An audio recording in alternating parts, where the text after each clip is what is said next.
सबका मुंह मीठा कराओ। हाँ हाँ। तो समझी जी, शादी की तारीख कब तक निकलेगी? देखते हैं पंडित जी से मिलके शादी की कौन सी तारीख निकलती है। वैसे भी हमारे मनोज को बहुत जल्दी शादी करनी है।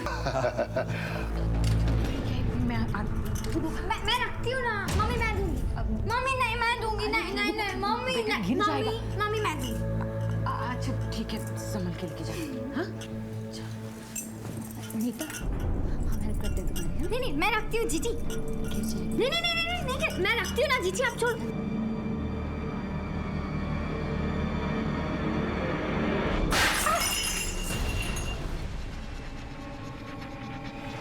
तबीयत तो ठीक है ना बच्चे की?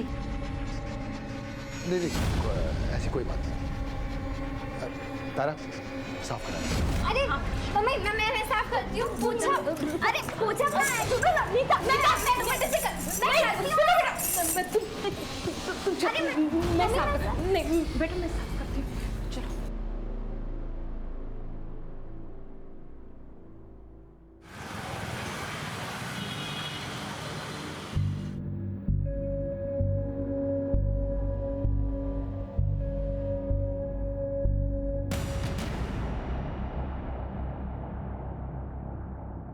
अरे कंट्रोल कर इसे, इसके चलते एग्जाम खराब हो रहे हैं तेरे। एक बात याद रख, सपने पूरे करने हो ना, जिद पकड़नी पड़ती है। लेकिन मैंने इंजीनियरिंग तो कर ली है ना पापा। इस प्रॉब्लम के साथ मेरे से आईएएस नहीं होगा। और पापा वैसे भी क्या जरूरत है आईएएस बनने की? जरूरत है क्योंकि इसमें रुतबा है, पावर है, सम्मान है, और सबसे ऊपर मेरा सपना है। कब आ रहे हैं तेरे मेंस के रिजल्ट्स? परसों।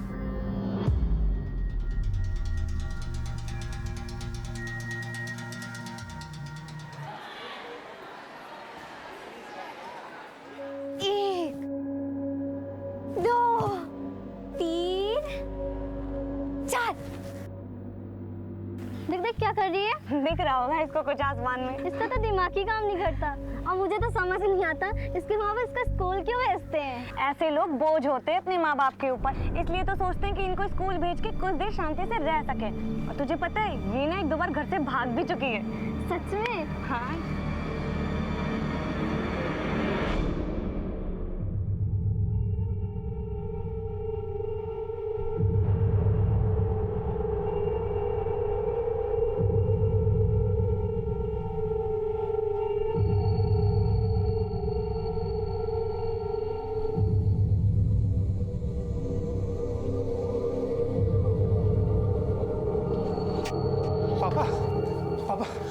पापा नीता वहां भी नहीं मिली।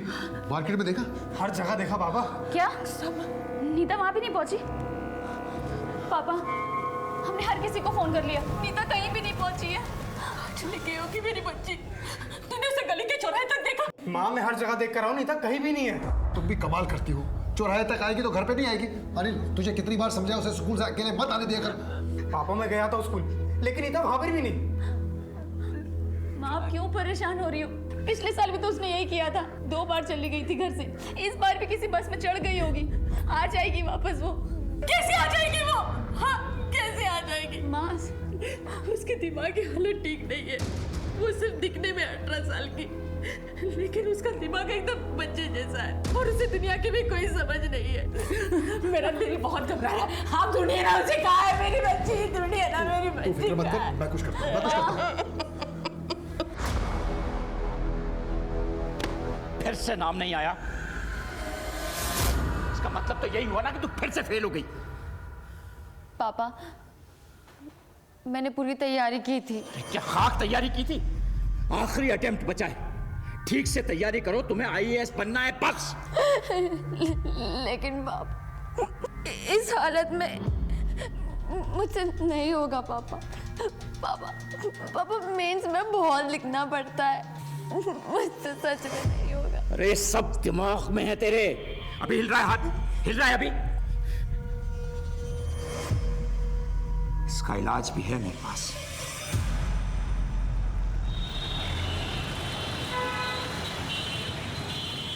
पहले 4 घंटे में वापस आ जाती थी, 10 घंटे हो गए उसे गायब होकर। कम से कम पुलिस नहीं, बच्चों की शादी ब्याह की बातें चल रही हैं, ऐसे में थाना कचहरी बिरादरी की भी तो सोचो।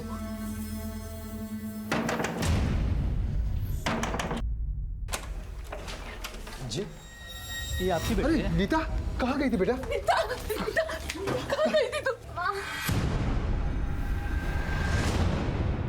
शुक्रिया।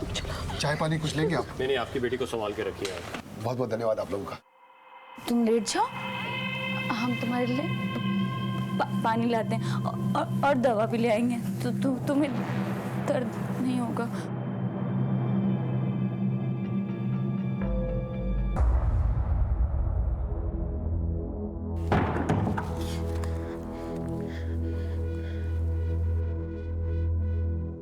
हेलो। नहीं मान रहे पापा, लेकिन मैं भी मौका देख के निकल आऊंगी तुम्हारे पास। सारे अरेंजमेंट्स तो हो जाएंगी ना? हाँ वीना, मैं तुम्हारे साथ हूँ। देखो वहां से ऐसे निकलना किसी को पता ना चले, फिर देखते हैं क्या करना है।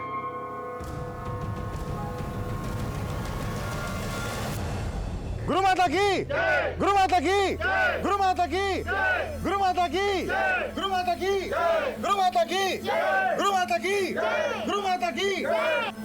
गुरुमाता प्रणाम। खुश गुरुमाता, ये मेरी बच्ची वीणा है। इसके दाहिने हाथ में बहुत कंपन रहता है। इसका इलाज संभव हो तो। इलाज संभव है,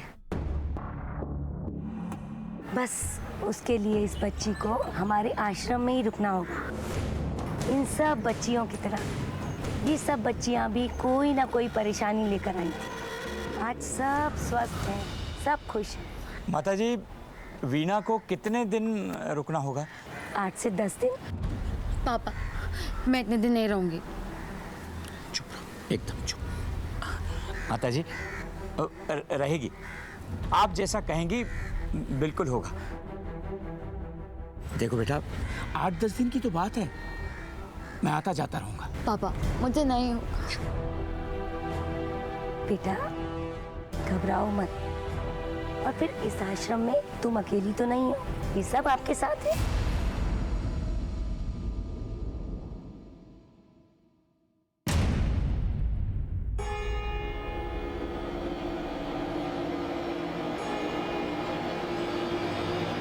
रास्ते के बाहर मिली थी कल रात को। सुना है कुछ हुआ है इसके साथ। हमें बचपन से सिखाया जाता है कि डिपेंडेंट लोगों का ख्याल रखें, चाहे वो बच्चे हों या बूढ़े। वक्त निकाल के थोड़ा सा समय बिताएं उनके साथ, लेकिन उन्हें कभी भी इस बात का एहसास ना होने दें कि वो किसी से कम है। एक तरफ वीणा IAS एग्जाम को लेकर अपने पिता के दबाव में थी, तो दूसरी तरफ नीता तरह तरह के दर्द झेल रही थी। उसके साथ होते शोषण से बेखबर थी और एक दिन अचानक से फिर से गायब हो गई। देर से ही सही, अब की बार उसके माँ बाप ने कानून का दरवाजा खटखटाया। लड़की को गायब हुए 6 दिन हो गए और अब आए आप लोग। सर हम लोग ढूंढ रहे थे और हमें लगा कि वो लौट आएगी। 6 दिन बाद लगा आप लोगों को? कैसे माँ बाप हैं आप? सर इससे पहले भी वो गई है, लेकिन लौट आई थी। इससे पहले मतलब? सर, मेरी बेटी का दिमाग कमजोर है, वो कहीं पे भी चली जाती है, रास्ता भटक जाती है। और पिछली बार तो वो पिछली बार 10 घंटों के बाद लौट आई थी। किसी पे शक है आप लोगों को? नहीं सर। देखिए आपकी लड़की 18 की है, तो ऐसा भी तो हो सकता है किसी लड़के के साथ कोई चक्कर चल रहा हो, आप दोनों को पता ही नहीं था, या फिर कोई उसके पीछे पड़ा हो। नहीं नहीं सर, मेरी बेटी ऐसा नहीं कर सकती। मैंने कहा ना आपसे, उसका दिमाग कमजोर है, वो सिर्फ स्कूल जाती है और कहीं नहीं। कोई फोटो वगैरह है आप लोगों के पास? हाँ सर। ठीक है, हम अपनी कार्रवाई शुरू करते हैं, आप लोग जा सकते। ठीक है सर, थोड़ा जल्दी कीजिए सर।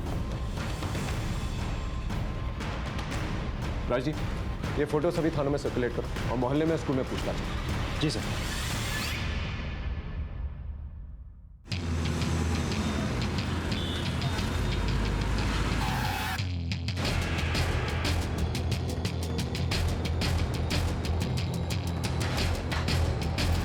साहब, रघुराम आदमी सीधा है, लेकिन कर्ज के नीचे दबा हुआ है, और अभी कुछ दिन पहले उसका बाबू के साथ झगड़ा भी हुआ था। ओ सिंह साहब, बहुत घुमा रहे हो। 6 महीने के लिए कह के लिया था कर्जा, 1 साल से ऊपर हो गया है। इरादा क्या है? भाई अभी थोड़ा परेशानी में उलझा हूँ, दिवाली का बोनस आ जाएगा ना, तुम्हारा सारा कर्जा उतार दूंगा। अरे क्या होली क्या दिवाली, निकालो मेरा पैसा। वरना क्या? अरे कर्जा लिया है, कोई बिक नहीं गया तुम्हारे हाथों। अब जब पैसे होंगे ना तब चुका देंगे, पर ऐसे बार बार रास्ता रोक के परेशान मत किया करो। मैं दिखवा कहीं ले और एक पाई भी नहीं छोड़ेगी, याद रखना। ये बाबू सीधा आदमी नहीं है साहब, अक्सर किसी से वो लग जाता है, पैसा तो बहुत कमाता है लेकिन सारा पैसा लड़कियों पे उड़ा देता है। और साहब वो बबलू विकास तो मौका ढूंढते रहते थे। अबे स्कूल में क्या लड़की दिखी यार, उसका पीछा किया, नंबर भी दे गई, उससे कुछ हो पाएगा?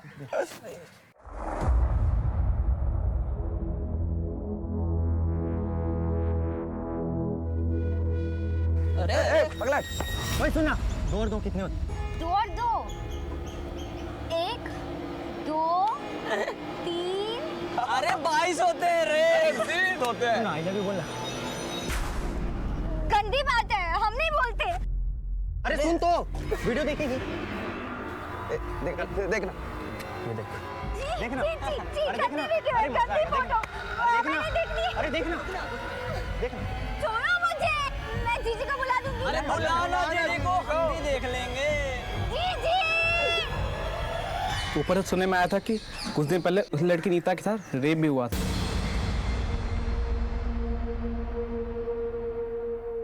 और क्या क्या छुपा रहे हैं आप लोग हम लोगों से? नहीं नहीं सर, हम कुछ भी नहीं छुपा रहे हैं, सब कुछ तो बता दिया हमने आपको।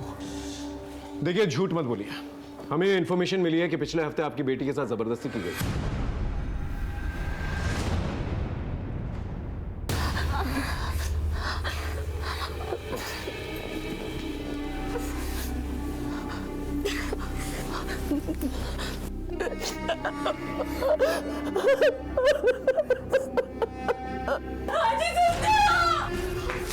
क्या हो गया?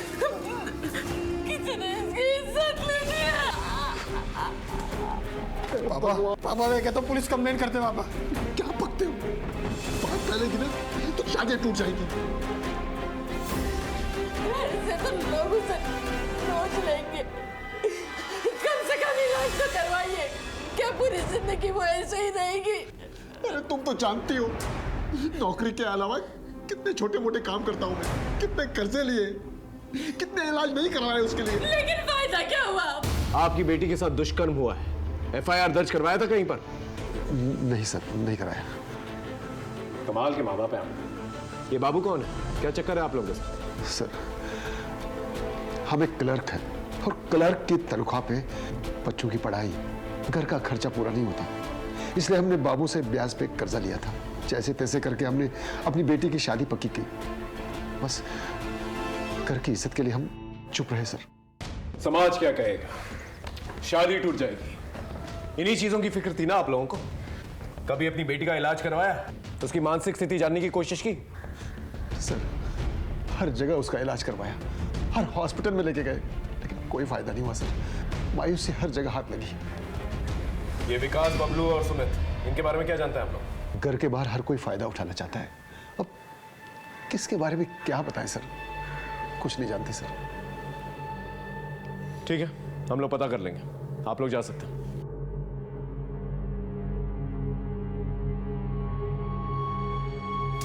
राजदीप साहब, ये बबलू, विकास, सुमित और बाबू को उठा के लेके सब। क्या क्या मतलब क्या है आपका कि वो वहां नहीं है? अरे 7 दिन पहले मैंने अपनी बेटी का दाखिला करवाया वहां, और अब आप कह रहे हैं कि वो वहां नहीं है? अरे वो यहां नहीं आई और उसका कोई फोन भी नहीं आया।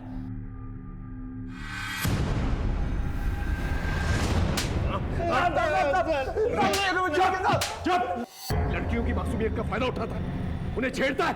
हाँ? हाँ? बोल बोल, नीता का बोल। हाँ? हाँ? सर हम उसे मजे लेने के लिए परेशान करते थे सर, हमने कुछ नहीं किया सर। कुछ नहीं किया? नहीं सर, हमने कुछ नहीं किया। अच्छी तरह से खातिरदारी करो इन लोगों। देख, तेरा रिकॉर्ड बहुत खराब है बाबू, सच सच बता। बाप को कर्ज देता है, बाद में बेटी से वसूलता है। सीधे सीधे बता दे, नीता का है, बोल। मैं मानता हूँ कि मेरा झगड़ा हुआ था रघुराम जी से, वो थे कि मेरा पैसा लौटाने का नाम ही नहीं ले रहे थे साहब। अब पैसा अटक गया था, मेरा घर परिवार कैसे चलता साहब? घर या याशी का अड्डा, तेरा पूरा कच्चा चिट्ठा है हमारे पास, समझ में आया? सच बोल। साहब मैं मानता हूँ कि मेरा उससे झगड़ा हुआ था, लेकिन इन सब में मेरा लेना देना नहीं है साहब, मैं सच बोल रहा हूँ साहब। सर मैंने खुद एडमिशन करवाया था अपनी बेटी का, अब वो कह रहे हैं कि बिना बताए वो वहाँ से कहीं चली गई है। सर, मैंने तो उसका मोबाइल भी अपने घर पे रख लिया था सर। आश्रम का नाम क्या बताया आपने? तत्व आश्रम बसंतपुर।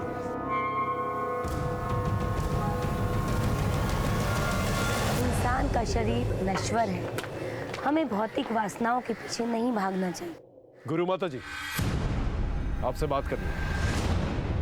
जी हाँ, बच्ची का इलाज चल रहा था, पर पता नहीं क्यों वो बीच में ही छोड़कर चली गई। कोई तकलीफ थी उसे? I mean, बीच में ही इलाज छोड़कर चली गई, कोई ना कोई वजह तो होगी। नहीं नहीं इंस्पेक्टर साहब, आप गलत समझ रहे हैं। हमारा ये आश्रम एक सात्विक स्थान है। यहाँ पर मन और शरीर दोनों की उत्तेजना एकदम शांत हो जाती है। लेकिन वीना को तो शांति नहीं मिली माता जी, 7 दिनों में ये जगह छोड़कर चली गई। आपकी बात बिल्कुल सही है इंस्पेक्टर साहब, पर हम इस आश्रम में किसी को बांध कर नहीं रख सकते। और फिर वीना तो बालिग थी, बच्ची तो नहीं थी। और फिर वो आश्रम से बिना बताए कहाँ चली गई, इसकी चिंता तो हम सबको भी है ना। आपके आश्रम में आने जाने का कोई रिकॉर्ड, कोई रजिस्टर मेंटेन करते हैं आप लोग? जी हाँ।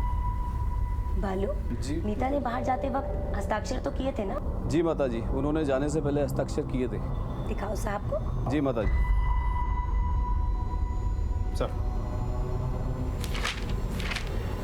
सर, अंदर तो कोई नहीं है। ठीक है, हम चलते हैं।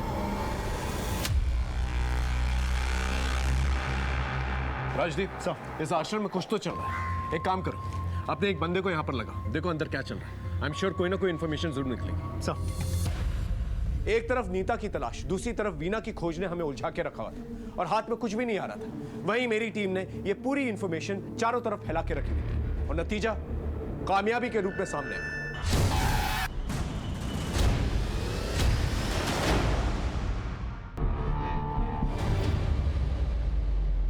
हाँ सर, यही नीता है।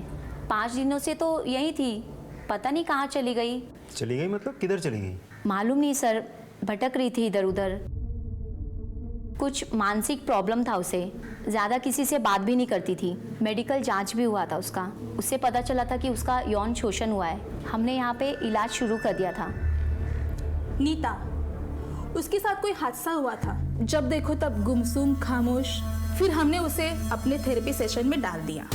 तो आज का विषय है वाटर सेविंग, यानी कि पानी की बचत। और आज का लेक्चर सरिता मैडम बताएंगी। वाटर सेविंग ना, ये क्या है?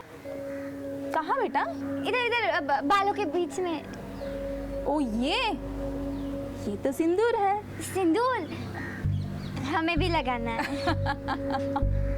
सिंदूर वो लोग लगाते हैं जिनकी शादी हो जाती है। हाँ, हमारी भी हुई है ना शादी। कब? किससे?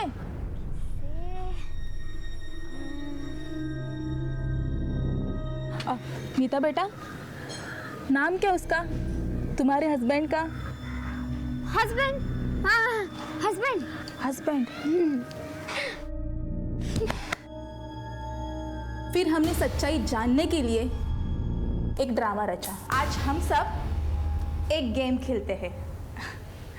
इस गेम में बारी बारी करके सब लोग अपने पति का नाम लेंगे। तो शुरुआत करते हैं निशा से। विनोद। अशोक। दीपक। मेरे पति का नाम राजेश।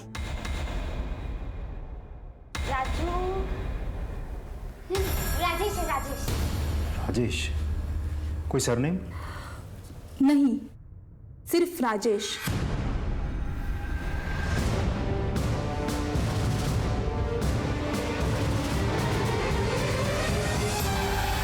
नहीं सर, हमारी बेटी की शादी नहीं हुई है। तो फिर राजेश कौन है?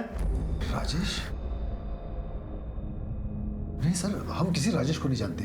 नीता का कोई दोस्त वगैरह स्कूल में, आस पड़ोस में? नहीं सर, नीता का कोई दोस्त नहीं था। ना कोई उससे बात करता था, ना वो किसी से कोई बात करती थी। मेरी बेटी को सब बात घूरते थे। मर्द आपकी बेटी को घूरते थे ये आपको पता था, लेकिन उसे अकेले में नहीं छोड़ना चाहिए था। इस बारे में कभी नहीं सोचा था आप लोगों ने? खैर, गणेश आसपास पूछताछ करके देखो, राजेश नाम का कोई आदमी है क्या?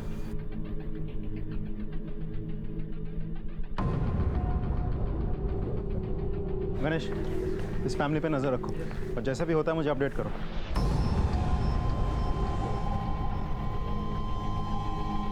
इधर आओ बेटा। क्या तुम कुछ जानते हो, कुछ कहना चाहते हो? हाँ सर, नीता मेरी दोस्त है, उसने मुझे बताया था। मुझे ना मंगलसूत्र चाहिए। मंगलसूत्र? अरे वो जो टीवी में पहनते हैं ना मम्मी लोग गले में, वो टीवी में की थी ना उसने शादी, मुझे वैसी शादी करनी है। तेरे पास है क्या मंगलसूत्र? हमें ना उसने बोला है कि शादी करने के लिए मंगलसूत्र चाहिए। ए, तू लेके आएगा क्या मंगलसूत्र? बोलना रोहित, तू कुछ करना प्लीज। मंगलसूत्र?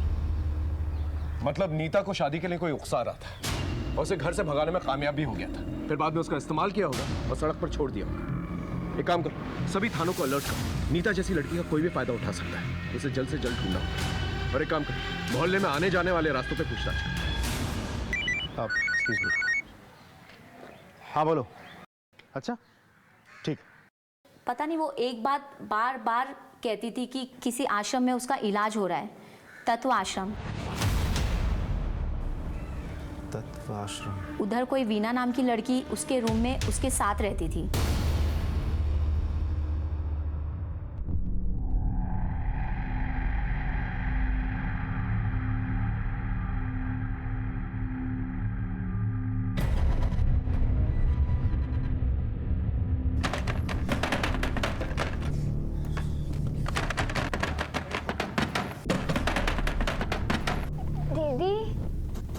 ये क्या कर रहे हो?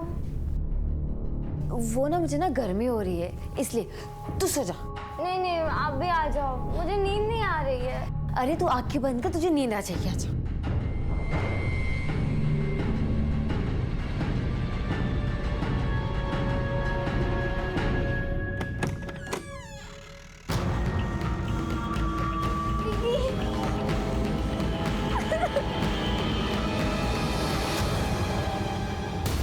वीना?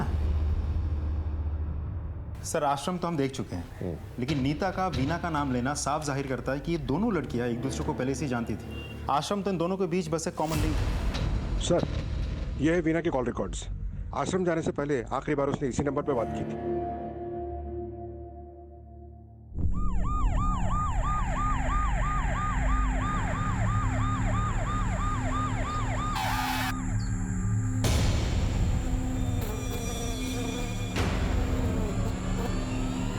आसपास चेक कर।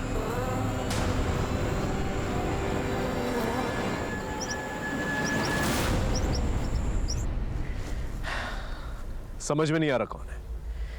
नीता और वीना की उम्र की तो लग रही है, लेकिन कुछ कहा नहीं जा सकता। एक काम करो, दोनों फैमिलीज को इन्फॉर्म करो। अगर बॉडी की शिनाख्त हो जाती तो ठीक है, वरना डीएनए टेस्ट करवाएंगे।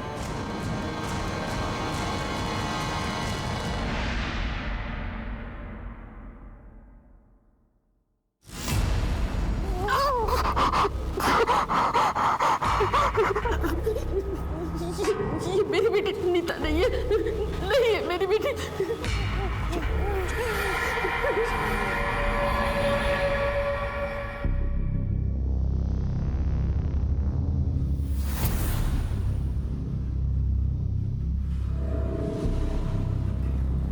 वीना,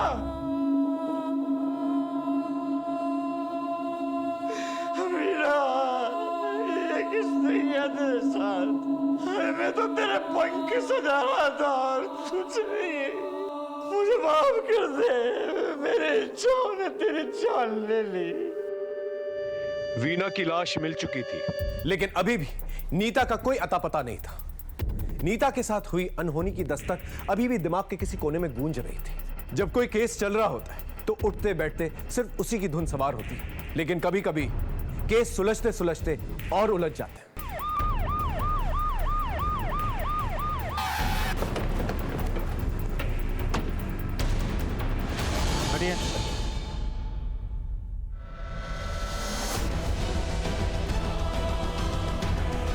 सर ये तो नीता है।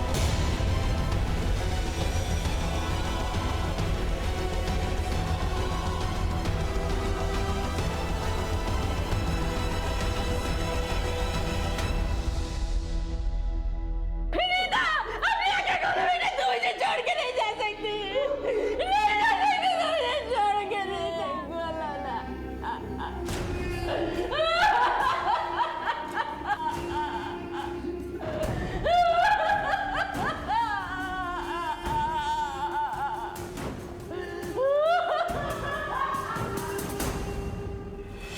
ये अकेली इतनी दूर तो गई नहीं होगी वो। इसे कोई लेकर गया होगा और फिर बाद में मार दिया होगा। इसकी पोस्टमार्टम रिपोर्ट मंगवा और सभी नाकों को अलर्ट करो। मुरादाबाद पुलिस से कोऑर्डिनेट करो। ये राजेश मुझे जल्द से जल्द चाहिए। उन लड़कों से दोबारा पूछताछ करते हैं। तुम तीनों के अलावा कोई और है जो नीता के पीछे था? हाँ साहब, एक लड़का हमेशा नीता को बचाने के लिए आ जाता था साहब, और हम लोगों को भगा देता था। ओए हेलो, भागो नहीं तो। नाम क्या है उसका?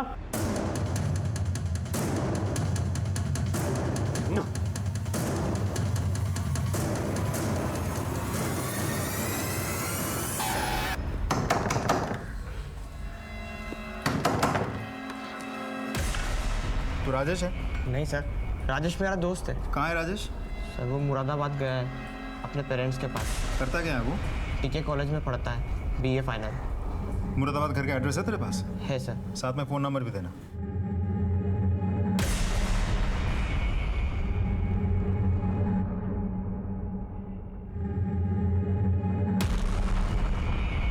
Thank you.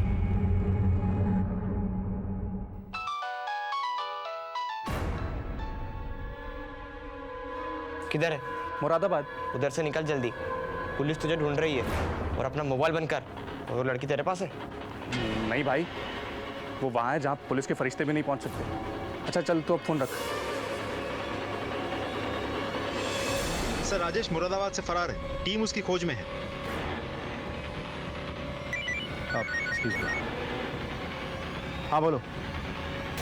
अच्छा ठीक सर, एक बहुत बड़ी लीड हाथ लगी है।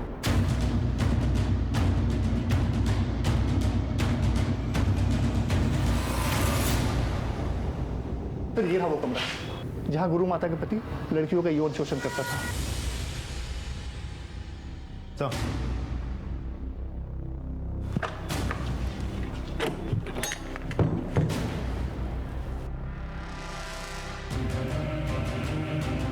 तो ये तो तहखाना है। जी सर, जी सर।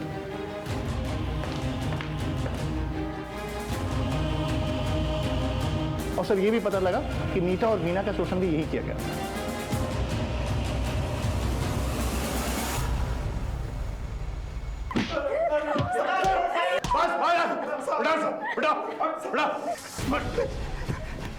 नहीं साहब, नहीं बताते लोग अपनी बेटियों को इलाज के नाम पे हमारे आश्रम में छोड़ जाते हैं साहब, और हम इसका भरपूर फायदा उठाते हैं सर। सर एक दिन वीणा ने बेहोशी का दवा नहीं पिया और उसने बेहोश होने का नाटक किया सर, और जब मैंने उसको बिस्तर पे लिटाया तो उसने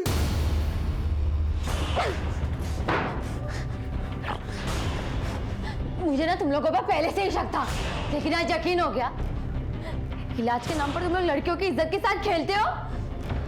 मेरा तुम लोग का बहाने सबको जाके बोल। अरे जब जिंदा छोड़ूंगा तब जाके बोलेगी ना। सर वीणा की लाश को कोई पहचान ना सके, इसके लिए हमने उसका चेहरा बिगाड़ दिया और जंगल में फेंक दिया सर। और नीता के साथ भी ऐसा ही किया? नहीं सर, हमने नीता के साथ कुछ भी नहीं किया। उसका बाप उसे लेने आया तो हमने उसे जाने दिया साहब, और ये सोचकर कि वो किसी को कुछ नहीं बताएगी, और अगर बोलेगी भी तो कोई उसका विश्वास नहीं करेगा साहब, क्योंकि उसके साथ ऐसा पहले भी हुआ था साहब। ये उसी के बाप ने हमें बताया था साहब। लोग अपने अरमान, अपने सपने लेकर तेरे पास आते हैं, हाँ? अपनी पूंजी लुटा देते हैं, और तुम लोग इस तरह से विश्वासघात करते हो। फांसी हो जानी चाहिए तुम जैसे लोगों को। नीता की लाश मिल चुकी थी और हमारी टीम दिन रात करके राजेश को ढूंढने में लगी हुई थी। हाँ साहब, ये लड़का और लड़की यहाँ आए थे। कब गए यहाँ से? 3 दिन रुके, फिर यहाँ से निकल गए। पक्का याद है तुम्हें? हाँ साहब, बिल्कुल पक्का।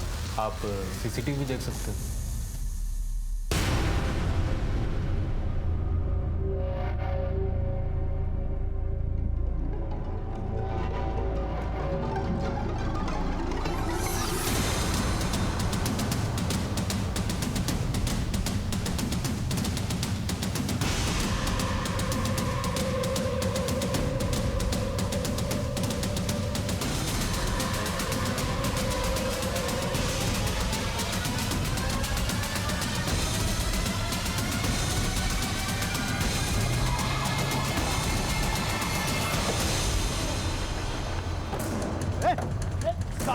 मैंने क्या किया साहब? मैंने क्या किया? बहुत जल्दी ना तुझे।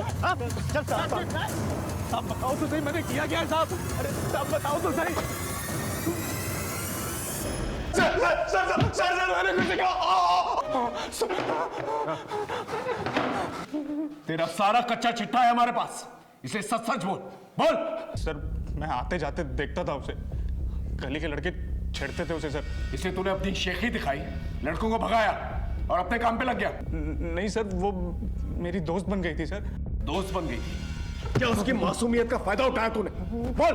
सर वो उसके स्कूल से आते जाते समय मैं उससे मिलता था, उसे चॉकलेट और आइसक्रीम बहुत अच्छा लगता था सर, तो वो मेरी अच्छी दोस्त बन गई थी, तो मुझे लगा मैं जो चाहे वो कर सकता हूँ सर।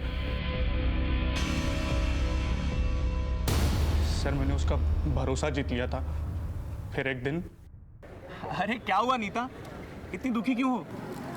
वो ना मैंने टीवी पे देखा। क्या देखा? एक लड़की की शादी हो गई, हमें भी करनी है।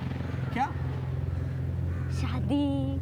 शादी के कपड़े, गहने और वो जो बाल में डालते हैं ना लाल लाल सिंदूर। हाँ मम्मी भी डालती है, वही मुझे भी चाहिए। अरे तो इसमें दिक्कत क्या है, हो जाएगी तुम्हारी भी शादी। सच्ची? मैं करूंगा ना तुमसे शादी।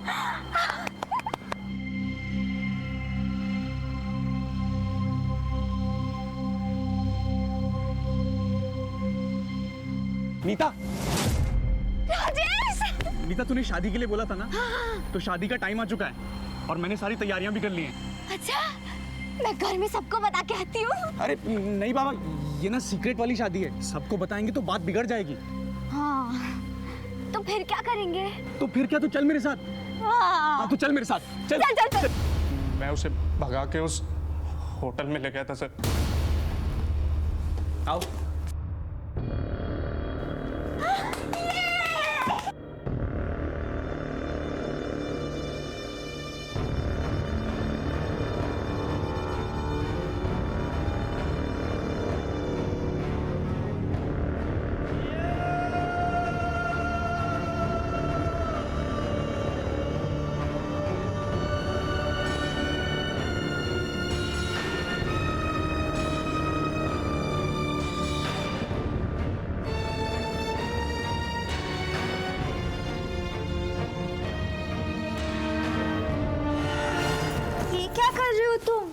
अरे शादी के बाद ये सब करना पड़ता है। पर ये तो अच्छा देखो, शादी के बाद लोगों को बेबीज होते हैं ना, छोटे छोटे बेबीज। हाँ तो तुम्हें भी बेबी चाहिए ना? हाँ। तो बेबी के लिए हमें करना पड़ेगा ना। कब आएगा बेबी? बेबी 1-2 हफ्ते में आ जाएगा, ठीक है? चल।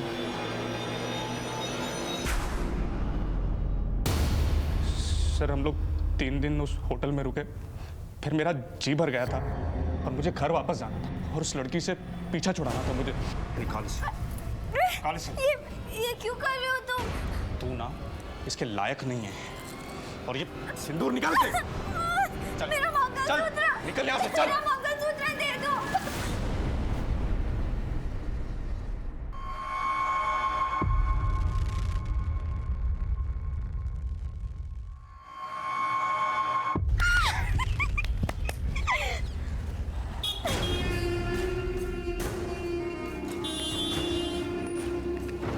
राजेश!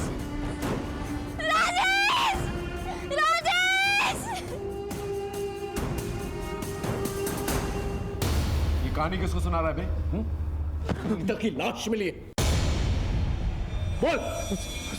सर मैंने आपसे जो कुछ कहा सच कहा सर, मैंने उसे मारा नहीं है, मैंने तो उसे वहाँ मार्केट में छोड़ दिया था सर, मैंने उसे मारा नहीं सर, सच बोल रहा सर।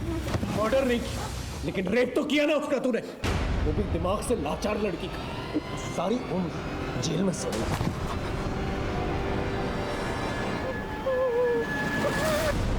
सर अगर इसने नहीं मारा है तो किसने मारा होगा फिर? ताज्जुब की बात यह है कि नीता घर आई और घर से उसे राजेश लेकर गया और घर वालों ने देखा ही नहीं। अभी भी ये घर वाले कुछ ना कुछ छुपा रहे हैं, पता करो। सर मैं ऑफिस में था, मेरी वाइफ का फोन आया, उसने मुझे नीता के बारे में बताया। सर मैं कॉलेज में था, पापा का फोन आया कि नीता घर नहीं लौटी, तो सर मैं तुरंत घर आ गया। मैं पड़ोस में कही थी, जब नीता बहुत देर तक घर नहीं आई तो मैंने इनको फ़ोन लगाया। जब मैं शाम को घर लौटा तो पता चला कि नीता स्कूल से नहीं लौटी। सर करीब 1:30 बजे हम पॉलिटेक्निक से घर आए। आते ही हमें नींद आ गई तो हम सो गए। फिर हमें नहीं पता कि नीता घर आई कि नहीं आई। सामने का दरवाज़ा हमने खुला ही छोड़ा था, और वैसे भी सामने का दरवाज़ा तो हम लोग रात में ही लगाते हैं। घर के सभी लोगों के कॉल रिकॉर्ड्स निकलवाओ, और जो लैंडलाइन है उसके भी रिकॉर्ड चाहिए मुझे। Okay sir. दोबारा करेगा? चोरी करेगा? करेगा? करूंगा साहब, लेके जाओ उसे। नहीं करूंगा साहब। सर कॉल रिकॉर्ड्स आ गए हैं, लेकिन इसमें कुछ भी खास नहीं है। लोकेशन भी सब सही है, लेकिन सर चौंका देने वाली बात तो कुछ और ही है। ये देखिए, ये नीता के घर के लैंडलाइन के कॉल रिकॉर्ड्स हैं। आज से करीब 2 हफ्ते पहले एक नंबर से यहाँ कई बार फ़ोन आए थे। ये उसी एनजीओ का नंबर है जहाँ नीता रह रही थी। और अभी 4 दिन पहले फिर से दोपहर को फ़ोन आया और 2 मिनट बाद हुई। सर इससे ये तो क्लियर हो जाता है कि घर वालों में से किसी को तो ये बात पता थी कि नीता एनजीओ में रह रही थी। 4 दिन पहले, यानी उसी दौरान जब नीता का मर्डर हो ना हो, कातिल कोई घर का ही है। ये नंबर तो यहाँ का ही है। हमारे स्टाफ में से किसी ने नहीं किया, क्योंकि किसी के पास नंबर ही नहीं है। हो सकता है शायद नीता ने किया होगा।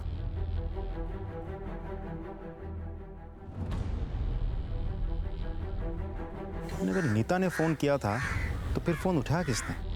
और अगर किसी ने फ़ोन उठाया था तो वो एनजीओ गया था या नहीं गया था नीता को लेने? और अगर नहीं गया था तो क्यों नहीं गया था? सर हमने नीता को घर का फ़ोन नंबर रटाया हुआ था, पर हमारी उससे कोई बात नहीं हुई। सर मुझे नहीं मालूम था। अगर एक बार मैंने उसकी आवाज़ सुन ली होती तो आज मेरी बेटी जिंदा होती। नहीं सर, जिस टाइम की कॉल आप बता रहे हैं मैं कॉलेज में होता हूँ, मुझे कुछ नहीं मालूम सर। इनमें से कोई तो झूठ बोल रहा है। इन सब की कुंडली निकलवा और देखो आपस में रिश्ते कैसे थे इन लोगों के, खास करके नीता के साथ। सर मालिनी के मंगेतर मनोज चौहान के बारे में पता किया। बैंक में पीओ है। सुना है मनोज के घर पे नीता को लेकर काफ़ी टेंशन है। सर सब भी रहा है। सलाम साहब। बोलो साहब, रघुराम सिंह की बेटी मालिनी की शादी मनोज से तय हुई है। ये तो हमें पता है, उसकी सगाई तय हो गई है। फिर अब मालिनी और मनोज की आपस में बहुत लड़ाई चल रही है। क्यों? सर ये तो मालूम नहीं, लेकिन सर कुछ तो गड़बड़ है। सर मालिनी से बात करें? नहीं, उसके मंगेतर से। सर सब बढ़िया है, कोई दिक्कत नहीं है। इनफैक्ट मैं और मालिनी हम नहीं भाई, मर्डर इन्वेस्टिगेशन चल रहा है। जिस पे भी शक होगा सीधा अंदर जाएगा। इसलिए जो बोलना है सच बोल, चाहे वो मर्डर से रिलेटेड हो या ना। ठीक है, चल बोल। सर एक्चुअली मालिनी से मिलने उसके घर गया था मैं, तो अरे गुदगुदी हो रही। हाँ हाँ ठीक है। कैसी हो? एकदम मस्त। और आप? मैं भी बढ़िया हूँ। आज बहुत खुश नजर आ रही हो। सर मालिनी को गलत फहमी हो गई थी कि मेरे और नीता के बीच गलत संबंध है, लेकिन सर ऐसे कुछ भी नहीं था। मालिनी ने मुझसे सगाई तोड़ने तक की धमकी दे दी थी। बुलाओ सर। मनोज बता रहा है कि सगाई टूटे की कगार पे। 1 नंबर का कमीना है वो। कैसे? सगाई हमसे हुई थी और संबंध हमारी बहन नीता से बना रखे थे उसने। अच्छा, और ये सब तुम्हें कैसे पता? हमने खुद अपनी आंखों से अपनी बहन के गले लगे हुए देखा उसे। रोज स्कूल आते जाते मिलता था उससे। और तो और नीता के पेट में उसका बच्चा था। ये बात तुम्हें कैसे मालूम? बोलो।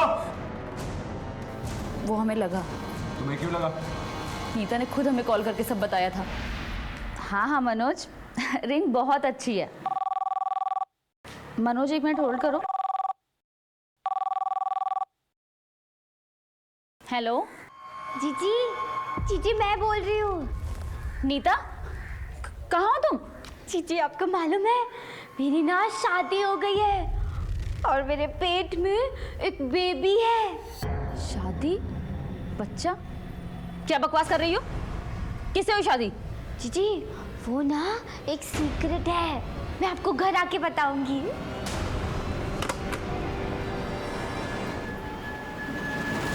हमें लगा ये सब मनोज ने किया है। पर मनोज से ज्यादा हमें अपनी बहन नीता से नफरत होने लगी थी।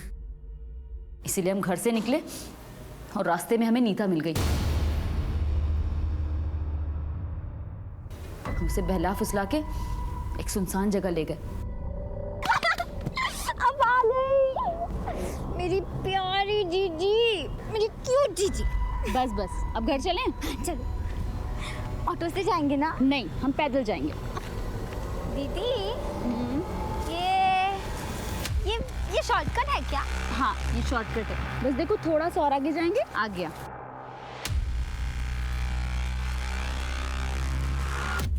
जीजी, वो क्या है?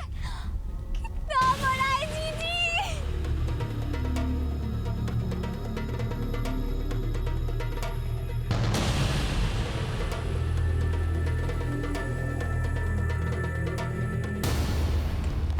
ये रही नीता की पोस्टमार्टम रिपोर्ट।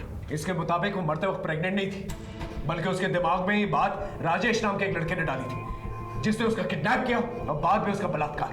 तेरी गलत फहमी की वजह से तूने अपनी बहन की जान ले ली। नहीं, आप झूठ बोल रहे हैं। ये सच है। अब सारी जिंदगी जेल में सड़ना।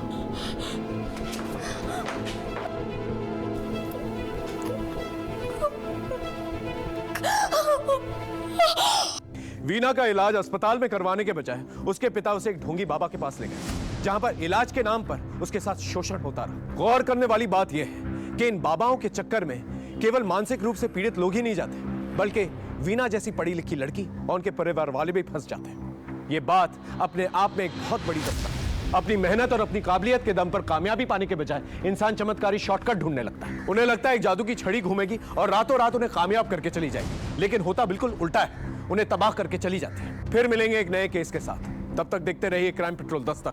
मकसद बताना नहीं, बचाना है।